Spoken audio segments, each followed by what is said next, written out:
right, we are here. Welcome to Mink Life Motivation Live, and we have a special edition of the show today as we have a young buck who's joining us. But the conversation we're having today is building your business by connecting to a cause, which is why we have our special guest. But to help me craft this conversation, we have Andrea Gewertz, who is our co-host. She is the Wellness Thrive strategist of Wellbeing and Worth. She is also a MinkLife Motivation Master Trainer and the Dean of MinkLife University. Andrea. Hey, girls. Hello, ladies. Love the new picture, by the way. And we also have Peggy MacArthur, who is the owner and photographer at Headshot by Peggy, also the Headshot strategist and a MinkLife Motivation Trainer of the Brand Builder. Welcome, Peggy. Yay, so good to be here. Also joining us on the couch is our special guest. I didn't know I had my thing. Yeah, you totally have it. And she's a student, an athlete, and a young entrepreneur, Monica A. Henderson. And don't be fooled by the last name. This is really my daughter. And of course, the person who is missing on this is you. You are the co-host on the couch. So feel free to chat, to chime in with your heys, I'm here's, and we will add you to the conversation as we go along. So welcome. So excited. Thanks for being here today. I'm glad to be here. Good. So this is not a usual occurrence, as Monica is always at school, but you have heard many conversations about her young entrepreneurial endeavors on the show. And I thought this morning when I was getting dressed, I was like, would you like to be on the show this morning? And she was like, maybe. And then I said, and she's like, what's the topic? And I was like, connecting your business to a cause.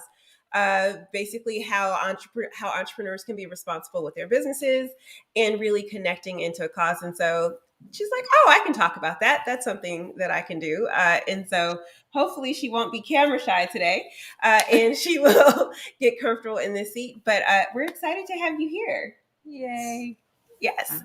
So why did you say yes to being on the show today? What was going through your head when I asked you? I think I was thinking about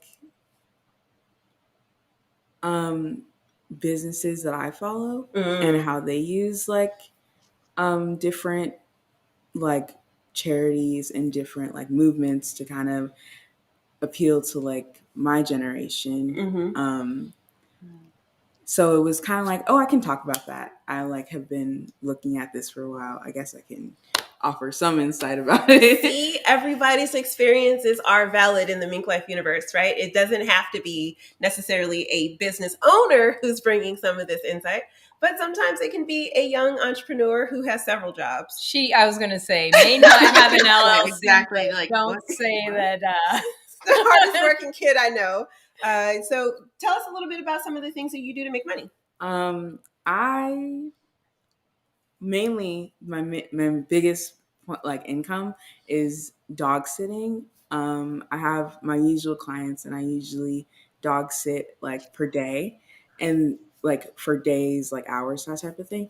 And then I also sell cards, trading collectible things like that. And then sometimes I sell my clothes. And I used to be loaning money to my elementary school peers. That is way back in the past. But that was what I used to do. You decided not to get in trouble with the IRS before your 15th birthday? I didn't want to get in trouble with my principal. So yeah. So I know this is probably strange, but that is entrepreneurship at its finest, right? Finding ways, you're using your talents, passions, and training in order to get paid to do things. And I've clearly seen a hole in the market and you filled it. So that's perfect. Well, Colleen says hello. Thank you for being on the couch with us today, Colleen.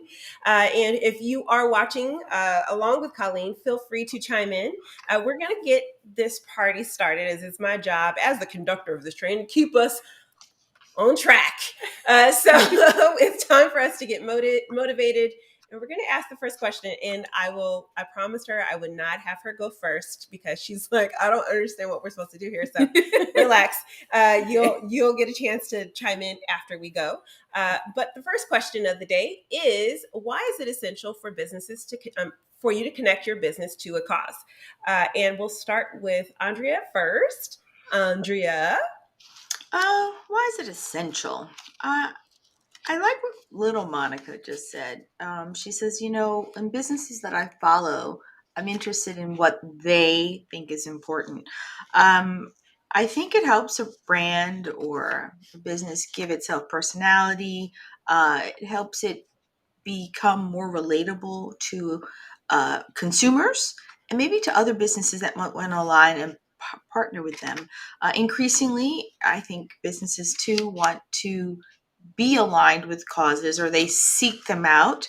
What I don't like is when they potentially are doing it just because it's the thing to do. And notably, I think of when Black Lives Matter was like a big to do. Everybody was jumping on the wagon saying they support Black Lives Matter, but it's then what is in your follow up. So I think it's essential to really pick something that aligns with you, your passions, your purpose as the business owner or the business and the brand, and then follow through. So I think it's essential to, actions speak louder than words. It's not just words. And I think we saw a lot of that at the height of the Black Lives Matter movement or the initiation of it in the press. Because, Black Lives Matter has been around for a while, but then it became a press worthy thing. So I think seeing people all jump on that bandwagon and then seeing what they did 6 months later has been an interesting exposition and revelation. So, Oh yeah, Peggy, I know that probably triggered you a little bit. Did you want to? I am a big believer in. I guess I've been the person that's always stood up for the underdog. I've always believed that if I have a voice, I need to use my voice.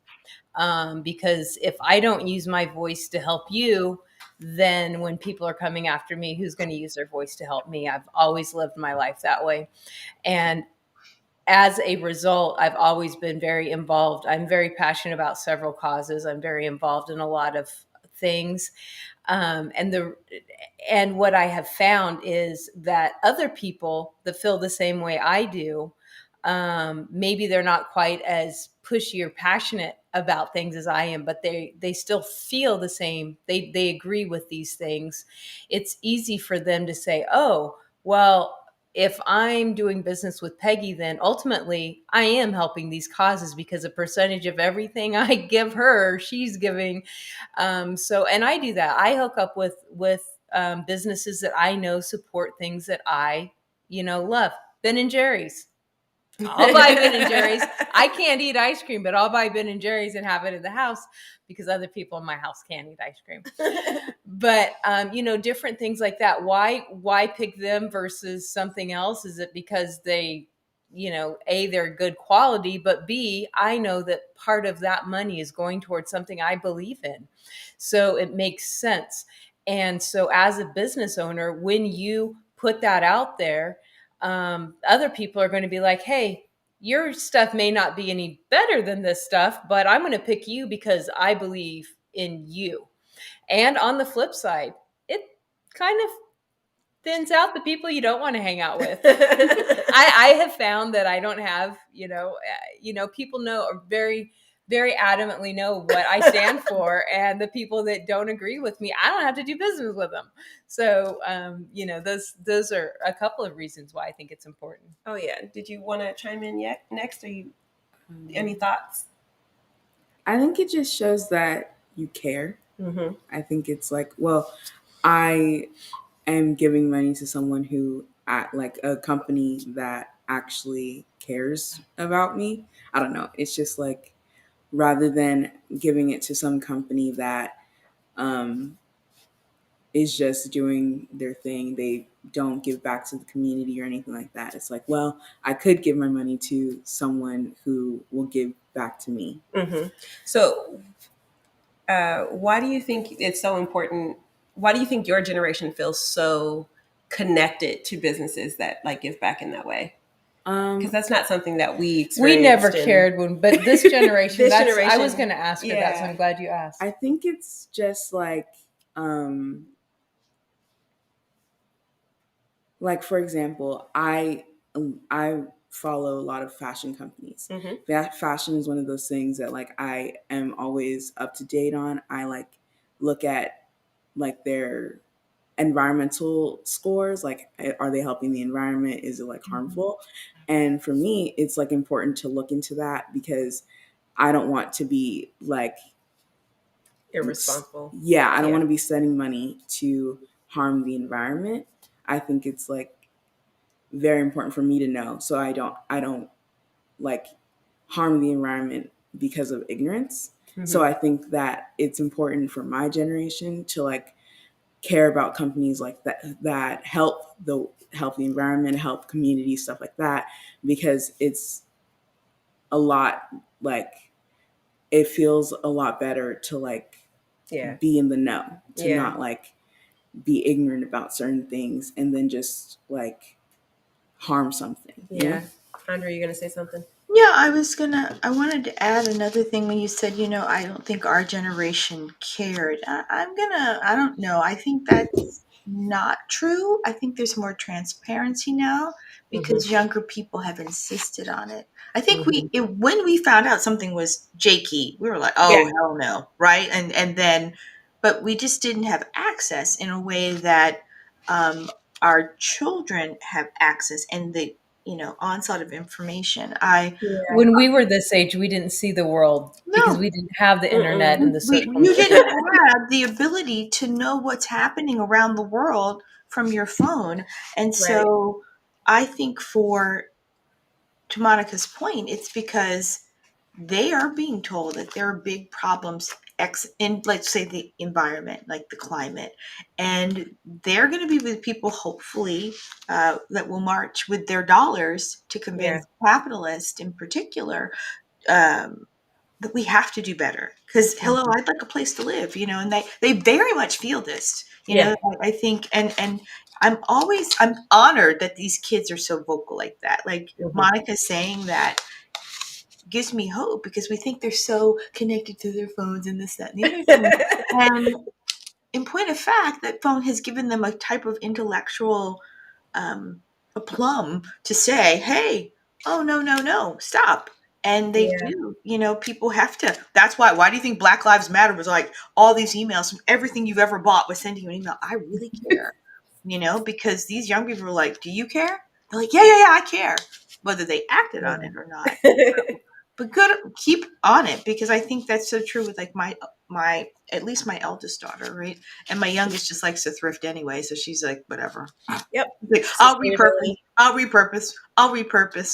Oh, you'll Yeah. be proud of her, Monica. She made this. Someone gave her some fabric. She put together a coat. Went to an Mm. event. Everyone's like, "Where'd you make that? Where'd you get that jacket?" People are like, "Oh, I was like, oh, she made it yesterday." They're like, "What?"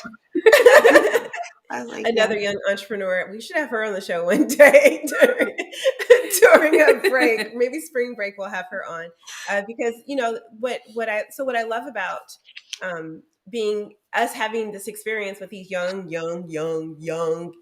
entrepreneurs. They're both 14 respectively, I Yep. believe, right? 14th. Yep. And so they're really babies, but they have like this raw understanding of business that I think hasn't been taught out of them yet. And so it's one of the causes that's important to me. And one of the reasons why I think every business should connect to a cause is because this generation, right, is one watching us. They're watching what you're doing. They're watching how you are handling business. They're watching what I get some of the best business insights from this kid, to be honest. Some of the best insights because she doesn't know all of the. She hasn't been told no. Like you can't do that. Why can't I be socially responsible and also provide a great product? Like they have all the solutions and they're like living in that problem solving. Like I'm optimistic enough that I can change the world and nothing has told me that I can't do that yet. And so that's one of the reasons why reaching back into your community and really kind of connecting to the community through a cause, like maybe it's like young entrepreneurship, or maybe it's another cause that you're truly passionate about, can actually help you really fortify your business in a way that most people just think of, like, oh yeah, well, I'll write my check to the charity and I'll do my business, but they don't really match. And the idea is, if you can get all of those things to directly align, right, where you're doing the work that you do and you're also able to affect change in the communities that you support, imagine how much more fantastic your day will be, because you feel like every single solitary thing that you're doing is really kind of changing the world in such a great way. So you did good on your Question first one. one. All right, All ready? right. You ready to Yeah. keep going? Yeah. Okay. You got a little bit of the nervousness off now. You feel like you can Yeah. handle this? All right, cool. So let's go into our next part, which is we're going to stay inspired. And the reason why we want to stay inspired is because a lot of the times business is hard. A lot of the times being an entrepreneur can be a bit daunting. And when you're trying to do something to change the world, it can be even that much more daunting. So the question is, how do we create synergy with community leaders? So the community of choice, right? So any community of a cause that you feel is beneficial. What are some ways that we can kind of create synergy in that way? Any thoughts? If you want, I can go first. If not, I'll take a stab at it. okay. I may be coming at a different thought than what you would originally, but that's what makes this show fun, right? She always comes from a completely different angle. That's why you let me stay. Yep. Because you're like, that's where we were going with that, but we'll take it. So I feel like we should always think locally. I mean, think globally and act locally. And in that, that's how we're going to make a change. I personally don't always have the finances that I want to have to give to the things that I want to give to. And when those come up, I think, how can I be creative in helping the community with what I have? When I lived in San Diego, I worked with a school that taught homeless kids. And I went in and I did the school pictures and I printed, because, not everybody had access to the internet. And I would print pictures for them and their families, because that's something that a lot of people take for granted. You get a school picture every year. Well, the homeless kids don't get a school picture because they don't go to a school that caters to them. And there was another program that I worked with where I actually taught kids how to use their creativity in using a camera and taking pictures. So I was able to give in a big way, even though I wasn't where I wanted to be at that time financially, to just say, here, do it. So I think that when you go in and say, what are you doing? How can I help? And it could be, hey, we need somebody to sweep. We need somebody to, do something that you have a talent for doing. So I believe that communication and just get up and do something, because if we just sit at home and think, gosh, I wish I could get involved in that cause, but I don't have any money, then we just sit at home and we don't do anything. So instead, contact the local things that are doing things and say, hey, I don't have any money today. I probably will tomorrow, but what can I do today? Mm-hmm. And so Love that's my answer to your question. How did I do? I think you did just fine. I think you summed it up pretty perfectly. I mean, I was going to say a similar thing. It is really, like you said, I guess the synergy is to take action and look to see who needs the help and offer it in any capacity that you can do it. Is it financial? Sure. Is it helping a small group become well known because you share them with your community to galvanize your community? Like, look at this great thing. For instance, when I was a stylist, I was kind of like a closet strategist. I've always been a strategist of sorts. Because I used to have a business called Your Girlfriend in Your Closet, and it was all about making your closets One, efficient. I hate it when people bought the same thing over and over again. So I was like, let me fix that for you. So you buy something that you need. And then they were like, well, all these extra clothes. I was like, oh, I have places for them. And there's tons of, uh, not just Goodwill and Salvation Army. I, in particular, wanted to always use a place called Working Wardrobes. They sadly didn't make it through COVID. Now it was Women Helping Women, and now it's become Working Wardrobes. They've like merged together. Imagine my surprise when I went to make a donation. I was like, what's going on? I'm in the wrong place. But they're still there. But they really appreciate it. And then women who were in my business were like, oh, we can get rid of our clothes here? I'm like, yes. And so that connection and putting people into a place so that when women were returning to work, they had professional clothes to wear, and occasionally you could volunteer to help them actually dress themselves and like outfit them. So that was a way to put a seemingly trifle skill, because people are like, what are you doing, Andrea? To good effect. And people really appreciate it. Like, thanks. I really, like to your point, like those people having that snapshot of their family in that moment in time got teary eyed thinking about it. I mean, it's just a wonderful thing, but seeing the pride someone has, like when they walk into a place and they can go get a job because they're dressed appropriately, gave me a lot of pleasure. And it was such an easy thing to go do. So you're right. Doing local things matter because they don't necessarily get the press even, right? So. Yeah. What do you think? How do you create synergy with community leaders? It's an interesting question.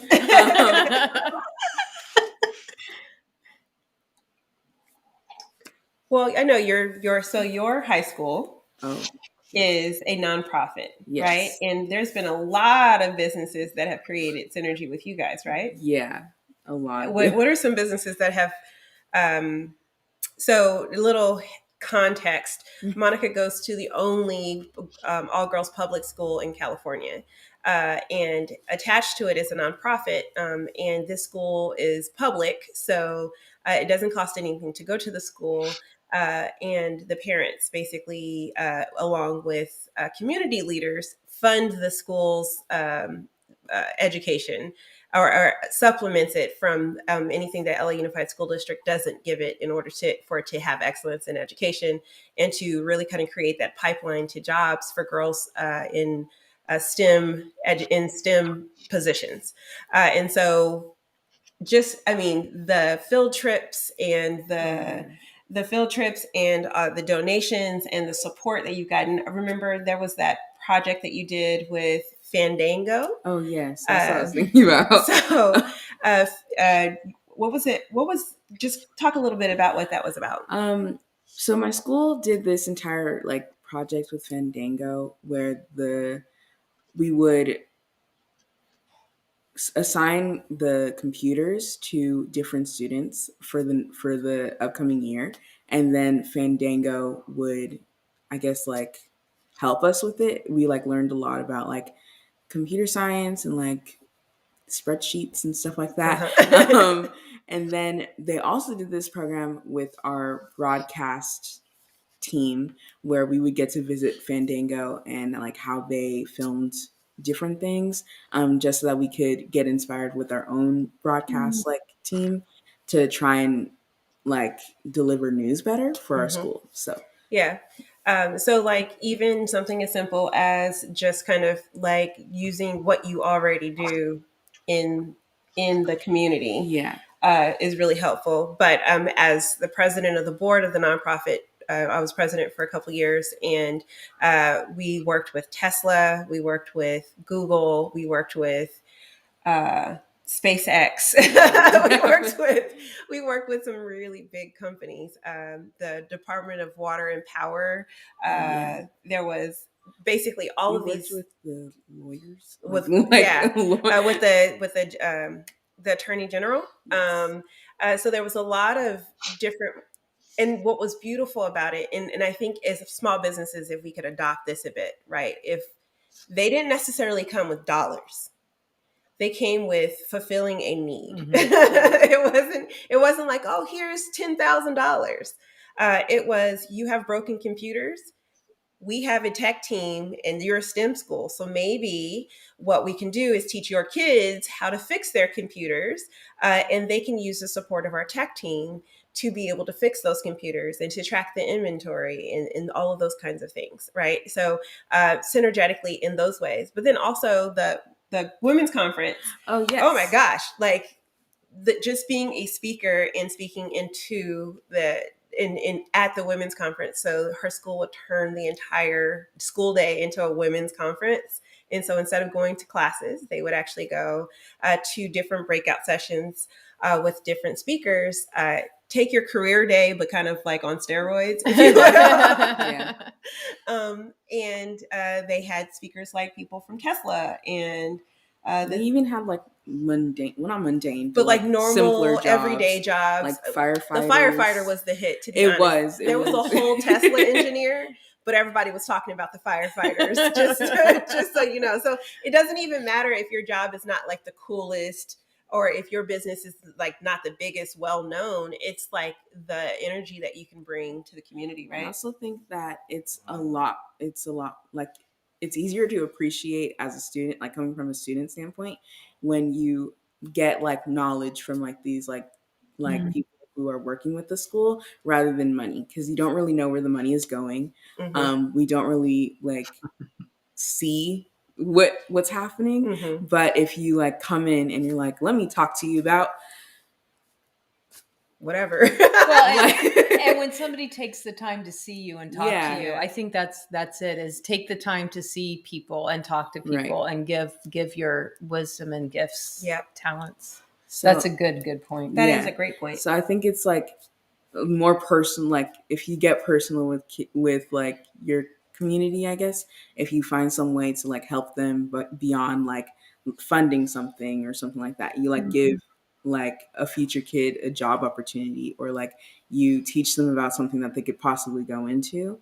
I think it's like, for a while I wanted to be a biomedical engineer, just because like some people from NASA came in and they were like, this is this and this is how you can help people. And I was like, well, I don't want to be a doctor, but this sounds like fun. So like, I think it can change the court. Like it can positively help to go in and create like a personal relationship with kids, or like your community in general.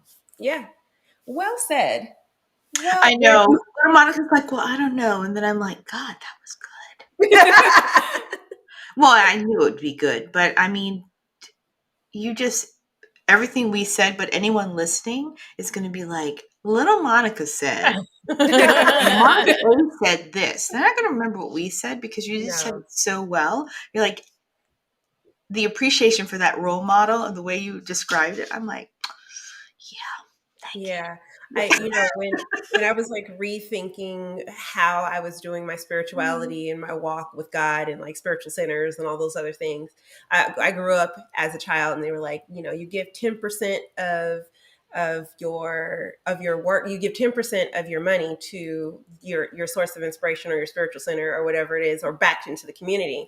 And for the longest time, I was a poor, broke college student, so 10% of nothing was nothing, right? And I always felt like that felt like that I couldn't do anything unless I did something. And I had reframed it in my head of like, no, 10% of my time still counts, right? So if I can give 10% of my time to a cause, even if I don't have any money, right, or as a resource, I don't have any money to give them, but 10% of my time, that's something that I can give. And so then I reapplied it as opposed to just saying, oh, well, I have no money, I can't help this cause, I can't make a difference, there's nothing I can do. And so to your point, though, that effort of really just giving your time and knowledge and experience does count as you kind of connecting to that cause and to the community and working with the leaders. Wowzers, this might be one of the best shows. Look at you. Okay, so we are going to keep moving along, and we are going to keep networking. And if you haven't watched the show before, you will know. If you have watched the show before, you will know that when we talk about networking, it is not being a card dealer and handing out your information and telling people to connect to you, but more so being able to ask for help or to ask for collaboration. And so as we are tapping in to look, time is one of the most valuable resources. That's Absolutely. right. And so as we are tapping into our networking of it all, the question is, who should you surround yourself when connecting your business to a cause? I love this question because this is now just the who. All right. So we're going to start with you this time. Okay. So who should we connect? Who should we surround ourselves with when we're connecting our business to a cause? Who? Mm-hmm. That's okay. Mainly, I do most of my activism or like that type of stuff online. So I will just give that type of insight. So connecting to people online, is that what you're saying? No. So what are you I saying? think like first of all, it's probably like trustable resources, like trustable like news, um, like blogs of any kind that like give you like information about different like causes, that type of stuff. I think it's best to know like what are the causes 1st, and then you can surround yourself with like leading like activists who are very involved in the topic, I guess. And then from there you can be like, well, what can I do that this person does, like in my with my own resources? And then from there you can like start to build on that, I guess. So like Peggy's over there sitting like a proud I mama. was like, she's like, that's my child.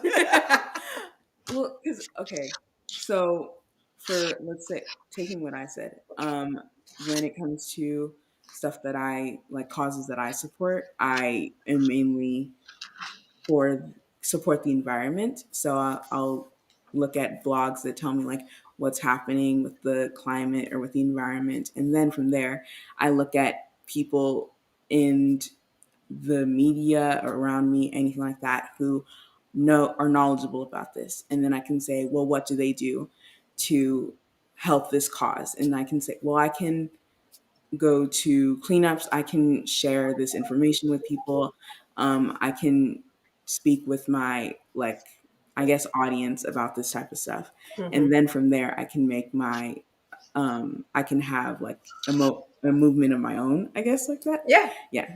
Andrea's over there like, yes, girl. Well, we're done with this. Thanks. I don't know, everyone like, okay, so I've been calling her Little Monica, but that's what we colloquially call her. She's Monica A, and there's Monica M, but you know, aunties do call her Little Monica, so I've been calling her that. And they're like, that's not her name. Like, yeah, well, it is when they're both sitting side by side. But no, that was an awesome answer for the kid who's like, well, I don't know. I think that you kind of, I don't know. Did she leave us much, Peggy? not much. Not really. Not much. So okay, we're done now. So anyway, happy Merry Christmas, and no, that was awesome. But I love that you're really clear that you look, you seek out, you follow the breadcrumbs to get where you want to go. Like that to me is just like, yes. And yes, she is Monica's child, so of course she's following the breadcrumbs. But I think she was taught that out of the birth canal. Okay, follow breadcrumbs. You're going to follow breadcrumbs. You will figure out the sequence. But no, that's awesome. But that's exactly true. I was just thinking of my daughter who, when she turned 18, was so excited that she knew exactly who she was going to vote for. Because she was waiting. She's like, I can't wait. I'm going to vote for these people. And she had it all planned out in her head because she was waiting for this chance to exercise what she just really, I was so proud that she was so into voting. I was like, she had her ballot out. She'd done her research.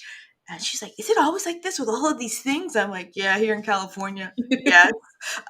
But that wasn't enough. And so you're ready. You got 4 more years to where she could vote tomorrow, girl. Oh, she votes with us. So we actually I'm sit so at the excited table. to actually vote. I know. I know.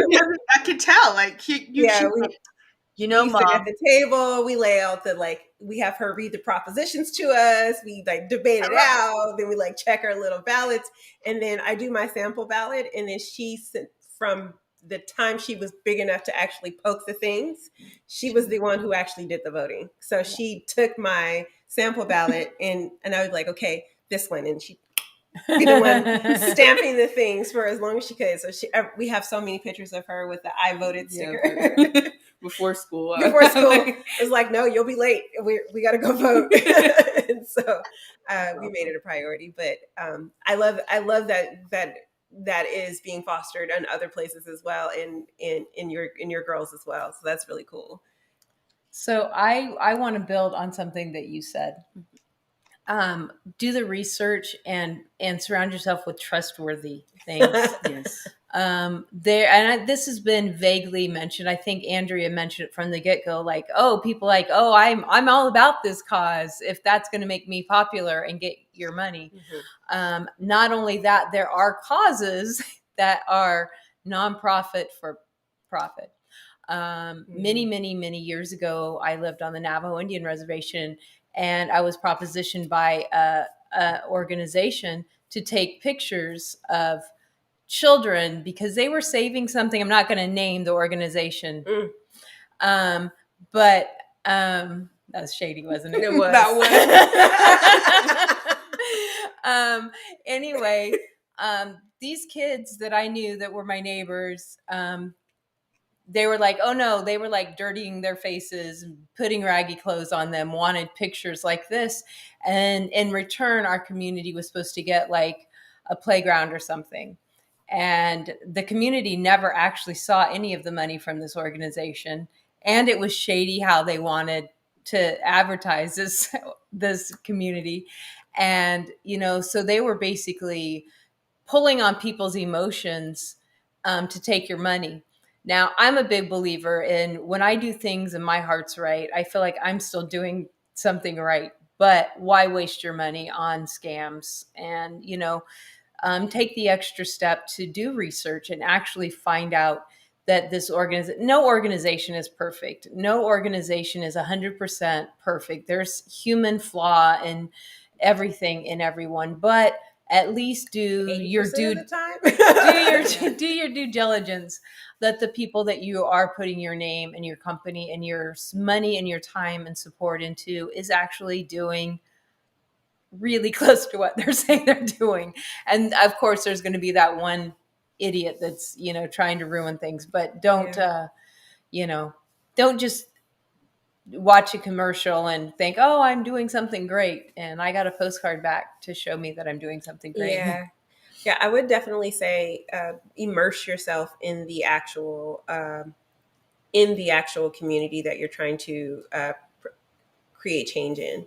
If, like Peggy said, there's a lot of people who are raising funds to support a certain thing, right? And had Peggy never been a part of that community or not been in proximity to that community, all of the work that she was doing to support that community, she would have never known that it wasn't actually doing any great change or helping them out in any kind of a way. So I think you should really surround yourself and be immersed in the community that you're trying to support. If you are putting yourself out there publicly that this is what you're supporting, then you should actually know that the faces and the names of that particular cause. So like when my grandmother had the nonprofit and I was sitting on the board for that, I knew the names of the homeless people that we were supporting, right? Like I knew their stories, I knew their children, I knew all of the intricate details of what was going on with a good portion of them, and I learned that by watching my grandmother, who was actually creating that change in other people, right? And so being able to actually be immersed around and in the community that is supporting, that you're supporting, allows you to kind of have whether or not someone is asking you to do something that's not actually going to directly benefit that cause. But two, it also gives you an opportunity to see what needs need to be met for that community and how they need to be helped. Because sometimes in a bird's eye view, saying we're going to create more housing for homeless people, right? And that's the fix. And if you've not spent some time with homeless people and understood what their actual independent needs and wants and desires are, you can't actually creatively come up with a solution, or you might be putting your money into a solution that will never actually affect the change that you're looking for. So really kind of being in the community that you're looking for, which all of this stuff we're saying is really just a summary of what she said originally anyway. So thank you for laying the for foundation. laying the foundation for us to build on it. So as we really kind of move this party along, we're one last place. Are you ready for your lightning round? It's time to gain some knowledge. So in this process, we would like to share one tip on how you can boost your business by connecting to a cause. One tip. We'll let you go last so you can have time to think about it. Okay. Who would like to go first? One tip. Peggy, you go first. I'll go. That lady. I think that my one tip is to actually care. Be passionate about what you're doing. Like, just care. Homelessness is a cause that is really a big thing with Merrick and I. And one of the things that we do is we have bags in the back of our trunk that has snacks and $5 bill and some water and, you know, toothbrushes and all those things in there. I've seen it. I've seen socks and a pair of socks. Every bag has a pair of socks in it. And when we see a homeless person, we go give them the bag. But you know what else we do? We ask them how they're doing. Because sometimes we forget that we're all just humans. Mm-hmm. And making that connection and really being passionate about what you do, that's going to show. If you're just doing something because you want somebody to give you business, that's going to show. Mm-hmm. But if you're doing something because you care, that is going to actually attract people to you to help you continue your cause. Yes. Andrea? She would say care. Okay. Well, because like we told you it's really not casual, but casual, right? I was going to say, you know, in this one instance, like boost my business. I was like, I don't really necessarily think of it as boosting business. It is, like you said, energetically giving something back always sort of in like comes back. Like, you know what I mean? So it's not like a direct thing. I think it just really is. If you put out that mojo that you have something that you care about that's outside of your business, it's amazing how things will come into your business. So I'm going to take that woo-woo thing is take the woo-woo route, because your thrive strategist, and say really invest in your time or your money. I mean, if you don't necessarily have the time, but usually a cause calls you, so answer the call. Like if there's a cause calling you to pay attention to it, I say refrain from denying yourself the pleasure of giving to that cause, because that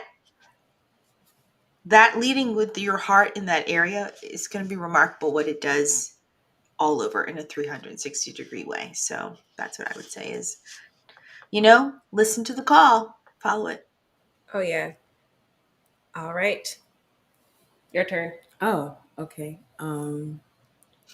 I think it's important to make yourself personable, like make your business like personal, because I think a lot of the times people will do all these donate, like it could be a great like very helpful, but if you just feel stiff, if your business feels stiff, it's like, well, what there's a lot of the times it's like you can't really trust like completely. So I think that like doing, I guess like what you said, like doing it with like making sure you care, I think it's the best thing that you can do.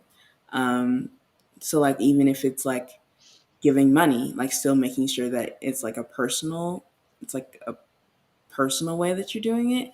I think that'll yeah boost No. Yeah, that's perfect. You're doing great, kid. The one tip that I guess I would have is get creative. There's more than one way to skin a cat. There's more than one way to help someone. But it comes from our usual tip, which is listen.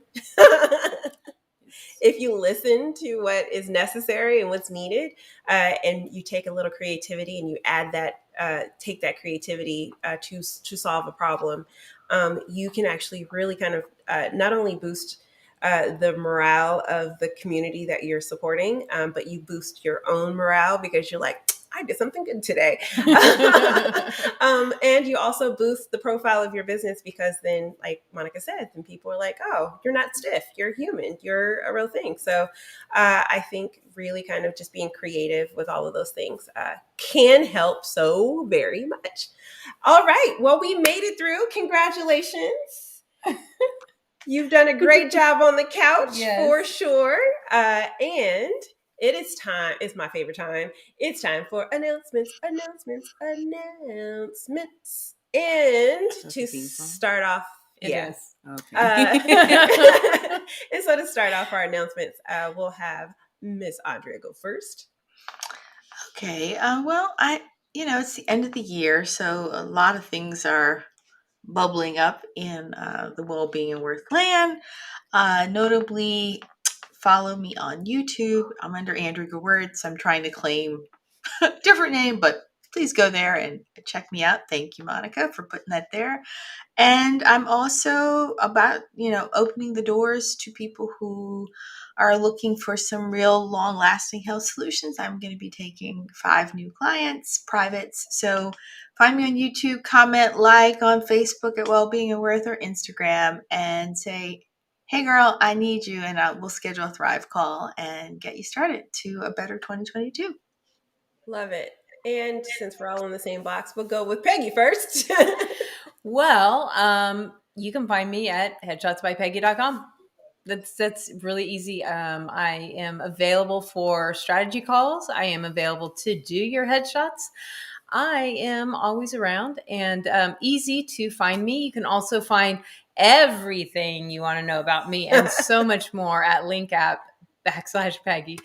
And you go to my website, and in the footer, there's a button that says the bigger picture. Click on it. You'll get some insight about me. And her causes, that's for sure. And do you have any announcements? Should people follow you somewhere or? No, but do contact my mom so that I don't want you old people on my Instagram. Contact my mom so that I can get more dog sitting clients. There you go. Okay. Wish you were closer. I might deposit a dog with you this summer. We do overnights. Oh no, I mean, he might be living with you for a minute. I got to go to Europe. Don't say that too long, but I know he'll be in good hands. That's I won't want to come home. That is so funny. So in the MinkLife community, we are on hiatus for a couple weeks, but we are prepping for our building in our community. So there's ways for you to join there. We have courses that we're gearing up for, and we have conferences that are coming up very, very soon. And so excited because what's next for us? Well, let's just say our incubator. You need to sign up for your 14-day free trial now so that you can be one of the first ones in the door when we open up on January 2nd. And also the Activate Symposium. I'm so excited.